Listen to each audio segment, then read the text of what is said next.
جو بندوبست رب کرتا ہے. آزمائش آ جاتی ہے, بڑے بڑوں پہ آ جاتی ہے, لیکن بعض اوقات بڑی تکلیف ہوتی ہے جب اس بندے کو لوگ کٹہرے میں کھڑا کر دیں جس کا جرم ہی کوئی نہیں, اس شخص سے لوگ سوال جواب شروع کر دیں جس بیچارے کے خیال میں بھی وہ بات نہیں. پھر وہاں وضاحتیں دینا, نہ کردہ گناہوں کی وضاحتیں دینا, یہ بڑا بوجھ بنتا ہے, بڑی تکلیف ہوتی, اور لوگ کرتے ہیں یہ کام. پھر اللہ تعالیٰ جب بندوبست فرمائے, صحیح بخاری میں حضرت جریج کا ذکر فرمایا. جریج نفل پڑھ رہے تھے, ماں نے آواز دی, وہ آ نہیں سکے, نماز میں تھے, ماں ناراض ہو گئی. اس نے ہاتھ اٹھا کے کہا اللہ یہ اتنی دیر تک مرے نہ جب تک کسی بری عورت کا منہ نہ دیکھ لے. کسی اور کی دعا کے لیے سند نہیں ہے کہ وہ تیرے حق میں ضرور قبول ہوگی, لیکن ماں باپ کی دعا کے لیے میرے نبی پاک نے سند بیان کی ہے. سید عالم صلی اللہ علیہ وسلم فرماتے ہیں جب بھی ماں باپ اولاد کے لیے ہاتھ اٹھاتے ہیں رب ضرور قبولیت کا شرف عطا کرتا ہے. تو جہاں سند موجود ہے نا, کچھ افتتاح ابا جی سے بھی کرا لینے چاہیے, کچھ کام شروع کرنے سے پہلے صرف اماں سے ہی دعا کرا لینی چاہیے. یہ والا افتتاح بھی بڑے کام کا ہے کیونکہ یہاں سند بیان کر دیا میرے نبی کریم. تو جناب جریج کی ماں ناراض ہو گئی, کہنے لگی اللہ اس نے میری بات نہیں سنی. اب تھے تو وہ نیک, لیکن رب کریم کی حکمت کا تقاضا ہے, ماں کی دعا کو بھی قبول کرنا تھا. اللہ نے آزمائش میں مبتلا کر دیا. والدہ تو چلی گئیں, وہ ایک خیمے میں, ایک کٹیا میں, ایک جھونپڑی میں عبادت کرتے تھے, اللہ کو یاد کرتے تھے, رب رب کرتے تھے, اور لوگ ان کی بڑی تعریف بھی کرتے تھے. لوگ ان کے ارادت مند بھی تھے, عقیدت مند بھی تھے, اہل محبت بھی تھے. ایک عورت آ گئی, بس وہ اللہ کی حکمت پوری ہونی تھی. اس نے آ کے پہلے تو انہیں اپنی طرف مائل کرنا چاہا, جب نہ مائل ہوئے تو الزام لگا دیا. یہ ہمارے دور کا تقاضا ہے, لوگ پہلے آپ کو اپنے حق میں قائل کرتے ہیں, اپنی فرما برداری میں لانا چاہتے ہیں. اگر آپ نہیں آتے تو پھر وہ آپ کو مجرم قرار دے دیتے ہیں, یا میرے ساتھ چل ورنہ پھر میں تیرے خلاف پراپوگنڈا کروں گا. دو ہی باتیں. پہلے اس نے قائل کیا, جب جناب جنید قائل نہ ہوئے تو اس نے قریب ایک چرواہا تھا, اس چرواہے کے ساتھ جا کے منہ کالا کیا. مقررہ وقت پہ بچہ پیدا ہو گیا. لوگوں نے کہا کس کا ہے؟ کہنے لگی اس خانقاہ میں, اس حجرے میں عبادت کرنے والے کا ہے. اگر کسی دیندار پر ذرا سا بھی الزام لگ جائے تو آپ یقین کریں کہ بڑے بڑے خوفناک لوگ بھی نیک ہو جاتے ہیں. جن کا اپنا سارا ماضی کالا سیاہ ہو وہ بھی اجالوں کے راہبر بن جاتے ہیں. جن کی اپنی زبانیں ساری زندگی آلودہ رہی ہوں وہ بھی بڑے بڑے اعلیٰ سچ بولنے لگتے ہیں. اعلیٰ کچے میرے مکان کی دیوار کیا گری, لوگوں نے تو میرے صحن میں رستے ہی بنا لیے. بڑے لوگ آ جاتے ہیں, پھر بڑا کچھ کرتے ہیں اور بڑے بڑے خوفناک جملے کستے ہیں. بس کو نقطہ جو ہاتھ آ گیا, ایسے جیسے گرنے کا انتظار کر رہے تھے. اب جناب لوگ اٹھے, احتجاج شروع ہو گیا, شور پڑ گیا. یہ بابا بڑا نیک بنتا تھا, نفل پڑھتا تھا, عبادتیں کرتا تھا, دیکھو اس کا حال کیا ہے کہ اس نے ناجائز بچہ پیدا کیا. بغیر تحقیق کے میں کہہ چکا ہوں کہ الجھے الجھے بکھرے بکھرے روز و شب دیکھے گا کون, لوگ تیرا جرم دیکھیں گے, سبب دیکھے گا کون. لوگ تیرا جرم دیکھیں گے, سبب کوئی غور نہیں کرتا کہ وجہ کیا تھی. او بھائی کچھ تو مجبوریاں رہی ہوں گی, یوں ہی کوئی بے وفا نہیں ہوتا. الزام لگا دیا, شور ہوا, احتجاج ہوا, دنیا اکٹھی ہوئی, ان کا انہوں نے حجرہ گرا دیا, مارا بھی, پیٹا بھی, ایک نیک آدمی کو بدنام بھی کیا, برا بھلا بھی کہا, گالیاں بھی دی, جو کر سکتے تھے کیا. اب جب سزا دینے لگے نا تو جناب جریج کہنے لگے تھوڑی سی اجازت دیتے ہو, مار تو تم نے دینا ہی ہے. کہا جناب ٹھیک ہے دیتے ہیں. انہوں نے کہا صرف 2 نفل پڑھنے ہیں. اب وہ نفل پڑھ رہے تھے تو لوگ اس وقت بھی کہہ رہے تھے فراڈ ہی کر رہا ہے, دھوکہ ہی دے رہا ہے, چونکہ ذہن بن گیا نا, بدگمانی آ گئی. انہوں نے 2 نفل پڑھ کے ہاتھ اٹھائے, کہا اللہ جانا تو میں نے ہے, پر اس رسوائی کے ساتھ جنازے تک نہیں خراب ہو جاتے, قبریں تک نہیں لوگ بدنام کر دیتے. کہ اللہ جانا تو ہے, پھر اس رسوائی کے ساتھ تو میری مدد فرما. اب تو میرا کیس تیری ہی عدالت میں ہے, تو رحمت کا دروازہ کھول. ہاتھ اٹھائے, دعا مانگی, نفل پڑھے, پورے مجمع پہ نظر دوڑائی, کوئی نہیں تھا سپورٹ کرنے والا. کل تک جو کہتے تھے نا تیرے لیے جیئیں گے, تیرے لیے مریں گے, ساری عمر ہی آٹا گدا ہے. لکھاں کیتے نہیں پیڑے, اب وقت آیا ہی تے محمد بخشا کوئی نہیں ہو بیٹھا نیڑے، ایک بندہ بھی نہیں تھا، ووٹر سپورٹر ساتھ دینے والا کوئی نہیں تھا. تو جناب جنید بچے کی طرف اشارہ کر کے کہنے لگے کوئی نہیں بول رہا، تو ہی بول کے بتا دے تیرا باپ کون ہے، تو ہی بول کے بتا دے کون ہے. اللہ اکبر. میرا رب جب چاہے تو بچے بولتے ہیں، رب چاہے تو گونگے بولتے ہیں، رب جب چاہے تو پھر پتھر بھی بولتے ہیں. جب کہا نا تو ہی بتا تو بچہ بولا اور بول کے کہنے لگا میرا باپ جریج نہیں، میرا تو وہ ہے جو بکریاں چرانے والا ہے، وہ میرا باپ. جب رب کریم نے توفیق دی تو بچہ بول پڑا. جب رب بندوبست کرتا ہے کسی کی عزت کی حفاظت کا تو پھر کوئی اسے رسوا کر سکتا. یاد رکھنا جب رب محافظ ہو تو پھر لوگوں کا پراپوگنڈا وہاں کچھ کر سکتا. لوگ کئی دفعہ بڑا گہرا جال بنتے ہیں، سازش کا رنگ بڑا گہرا ہوتا ہے، عام سادے آدمی اس کو سمجھ نہیں پاتے، اس پراپوگنڈے کا حصہ ہو جاتے ہیں، انہیں پتہ ہی نہیں چلتا یہ بات دراصل کیا کی جا رہی ہے. یہ کتنی گہری حسد کی آگ ہے جس کو لوگ بغض کے ساتھ ہوا دے رہے ہیں، اپنی عداوت کے ساتھ اس کو زیادہ جلا رہے ہیں. حضرت سیدنا عائشہ صدیقہ رضی اللہ تعالیٰ عنہ بیان کرتی ہیں، اور لطف کی بات یہ بھی بخاری میں موجود ہے. میں نے جناب جنید کا قصہ عرض کیا تو بخاری سے، یہ عرض کر رہا ہوں تو بخاری سے. یہ واقعہ میں حضور کی امت کے کسی ولی کا بیان کرتا تو لوگوں نے کہنا تھا ہماری سمجھ میں ہی نہیں آتا.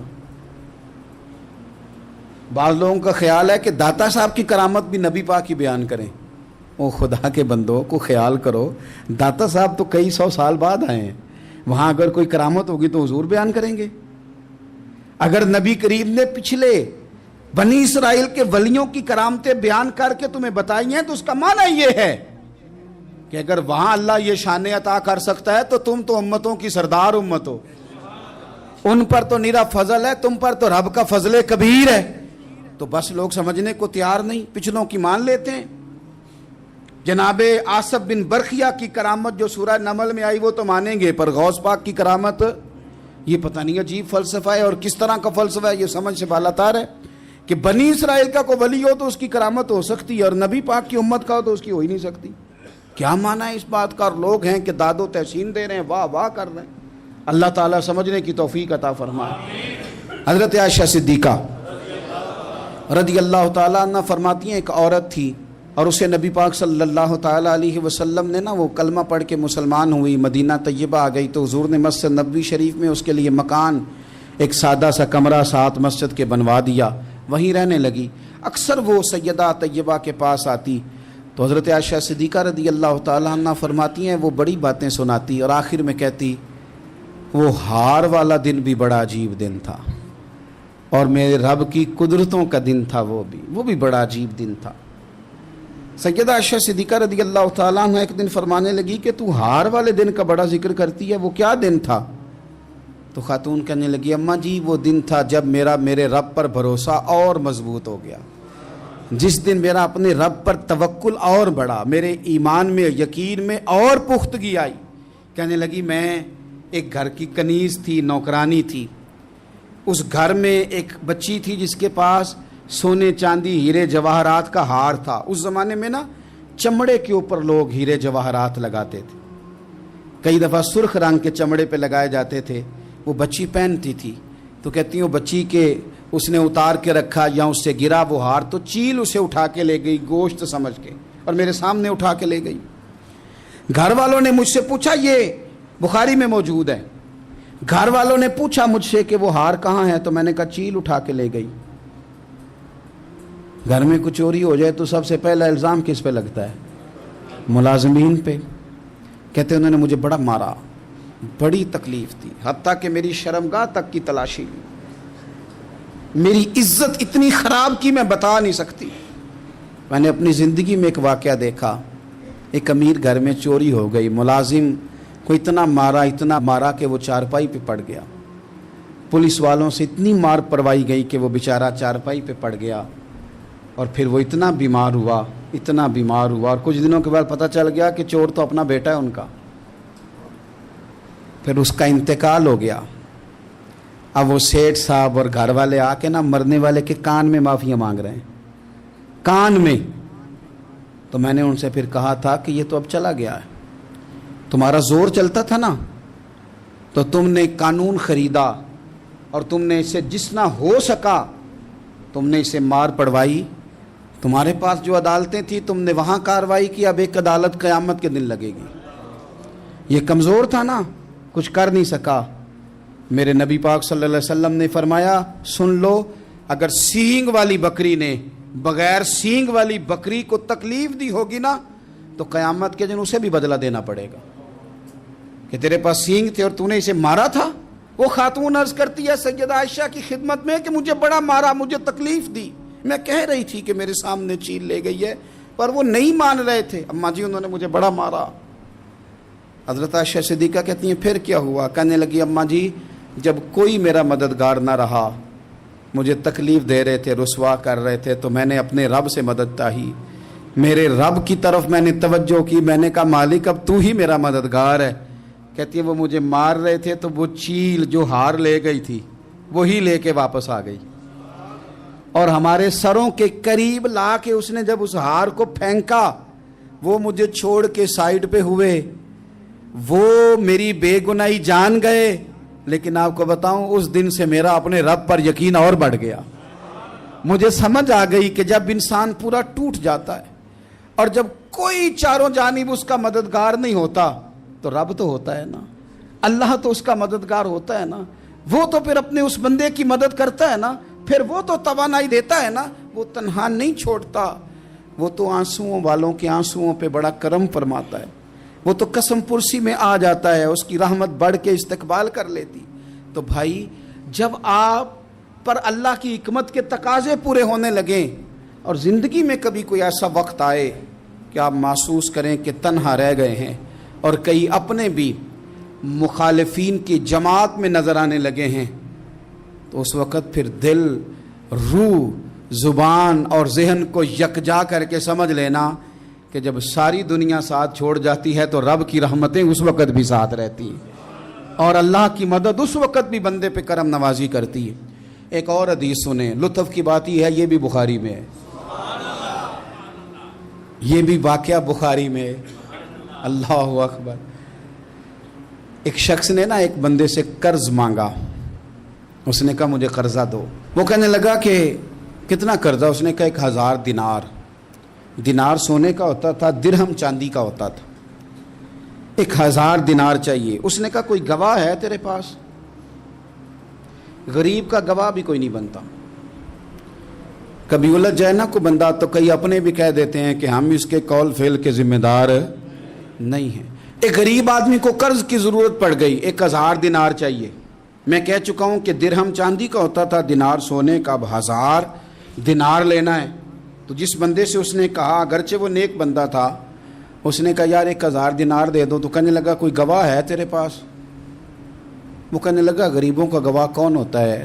ہاں ایک گواہ ہے۔ کہا کون؟ کہا میرا رب، وہ تیرے اور میرے بیچ گواہ ہے۔ اس نے کہا کوئی کفیل، اگر تو پیسے نہ دے سکے تو وہ بعد میں دے دے، یا تجھے کچھ ہو جائے تو وہ دے دے۔ اس نے کہا کفیل بھی میرا اللہ ہی ہے، میرے پاس اگر ہے تو رب کریم کا نام ہے، اگر اعتماد کر سکتا ہے تو کر لے۔ بندہ نیک تھا، اس نے کہا رب کے نام پہ، رب کی کفالت پہ، اللہ کو گواہ بنا کے میں تیار ہوں تجھے 1000 دینے کو۔ اس نے 1000 دینار دے دیا، وقت واپسی کا طے ہو گیا، وہ چلا گیا پیسے لے کے۔ اس نے پوری محنت کی کہ میں نے وقت پہ پیسے لوٹانے، پوری محنت بھی کر لی، اللہ نے مدد بھی کر دی، پیسے بھی اس تاریخ کو اسے مل گئے۔ بعض لوگوں کا تو لوٹانے کا دل ہی نہیں نہ ہوتا۔ فرمایا حدیث پاک میں کہ تو لوٹانے کا ارادہ کر، رب تیری مدد بھی فرمائے گا۔ لیکن یہاں بہت سارے لوگ کہتے ہیں خیر ہے، ارادہ ہی نہیں، تو پھر جس طرح کا بندے کا گمان ہو رب بھی اسی طرح کا معاملہ فرماتا ہے۔ اس نے پیسے جمع بھی کر لیے اور واپس دینے کو تیار بھی ہو گیا، لیکن رستہ بحری جہاز کا تھا، کشتی کا تھا، دریا کے رستے واپس آنا تھا۔ اب وہ جب آ گیا دریا کے کنارے تو بڑی کوشش کی، پر وہاں اسے کوئی کشتی نہیں ملی۔ وقت پہ پیسے لوٹانے ہیں، سفر کرنا ہے، اب سواری میسر نہیں ہے۔ سوچ سوچ کے پریشان تھا کہ میں نے تو اللہ کے نام پہ لیے۔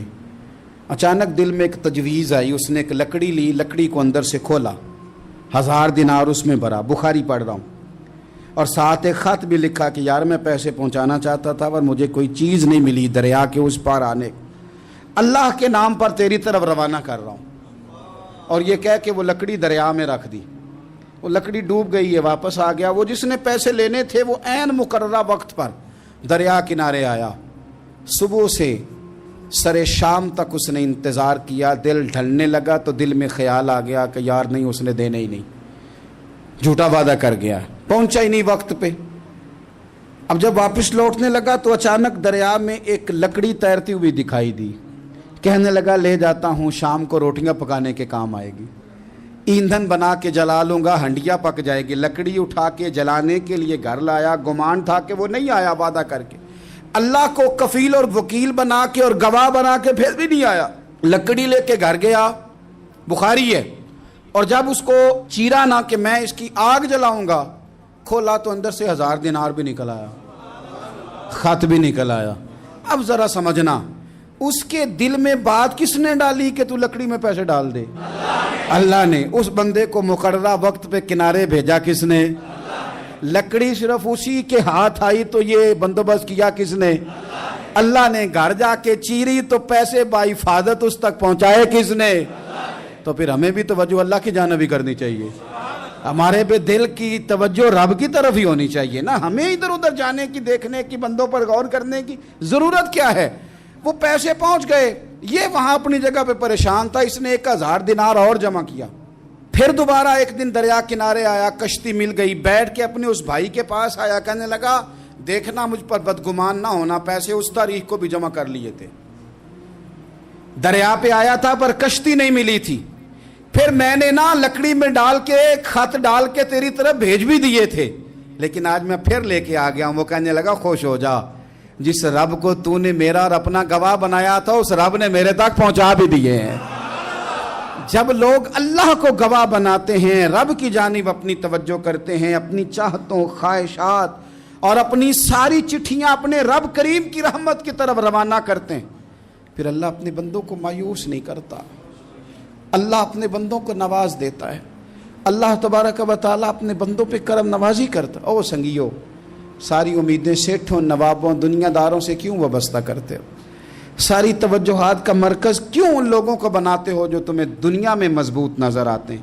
اپنی توجہات کا مرکز اپنے خدا کو بنائیے، اپنے مالک کی جانب اپنی ساری خواہشات کا رخ پھیر دیجئے، اپنی توجہات اپنے رب کی جانب کر لیجئے، وہ اپنے بندوں پہ بڑی کرم نوازی فرماتا ہے، وہ عزتوں کا بھی محافظ ہے، وہ پریشانیوں میں کرم نوازیاں فرمانے والا ہے، وہ ساتھ دینے والا ہے، وہ اس کی رحمت قریب آ کے بندے کو سہارا دیتی ہے، وہ اپنے فضل سے اپنے بندوں کی ہر مشکل میں دستگیری فرماتا ہے۔